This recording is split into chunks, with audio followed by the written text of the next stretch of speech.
আসসালামু আলাইকুম প্রিয় ভিউয়ার্স, কালা জাদু বিদ্যা চ্যানেলে প্রত্যেককে স্বাগতম। তো ভিউয়ার্স, আশা করি আল্লাহর অশেষ দয়াবানে সবাই ভালো আছেন। তো আজকে আমি একটি বিদ্যা নিয়ে এসেছি, আপনারা যদি করতে চান তাহলে করতে পারবেন। স্বপ্নেশ্বরী দেবী সাধনা।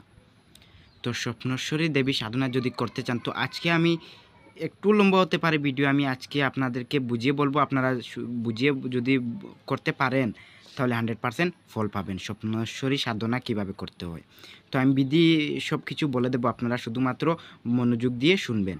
আপনারা যাতে ভুল হয় না, যদি সঠিক হিসাবে করতে পারেন তাহলে আপনার স্বপ্নেশ্বরী সাধনা করতে পারবেন।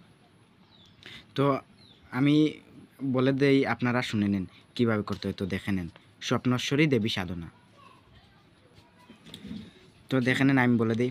আগেরকার যুগে সাধু সন্ন্যাসী বা সাধারণ লোকের আয়ু দীর্ঘ ছিল। তারা এজন্য বনে জঙ্গলে বা পাহাড়ে বাস করে দীর্ঘ সাধনা করতেন।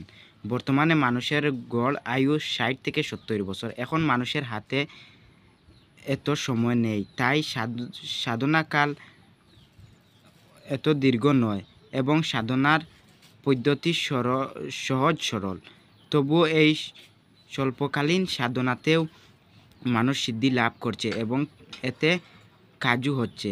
এরূপ একটি সাধনা হলো স্বপ্নেশ্বরী দেবী সাধনা। একটির দ্বারা সাধক ভূত, ভবিষ্যৎ, বর্তমান বলতে পারে। এই সাধনার বিধি নিম্নরূপ। তো দেখেন, আমি বিধি বলে দিই, আপনারা সঠিক হিসাবে কিন্তু করবেন। তো আপনারা শুনে নেন।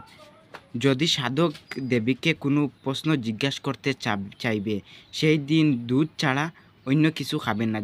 যেদিন আপনারা প্রশ্ন জিজ্ঞাসা করতে যাবেন স্বপ্নেশ্বরী দেবীকে, তো এই দিন দুধ ছাড়া আর কিছুই খাবেন না। তো দুধ ছাড়া কিছুই খাবেন না, অন্য কিছু খাবেন না। স্নান করে শুদ্ধ কাপড় পরে নিচে দেওয়া মন্ত্র 6 মালা জপ করে শুইতে হবে।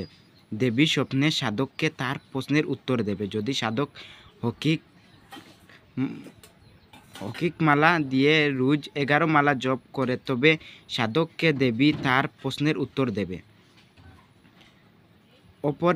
অপরে তা জানতে পারবে না। তো মন্ত্রটি আপনারা শুনলেন, আমি বলে দেই। ওং হিং নমো স্বপ্নেশ্বরী মম প্রশ্নয় বিচারতম পরিহর্তম অতিতান গতং কৈত্য সাহা হই। তো মন্ত্রটি আবার শুনলেন। ওং হিং নমো স্বপ্নেশ্বরী মম প্রশ্নয় বিচারতম পরিহর্তম অতিতান গতং কৈত্য সাহা হই।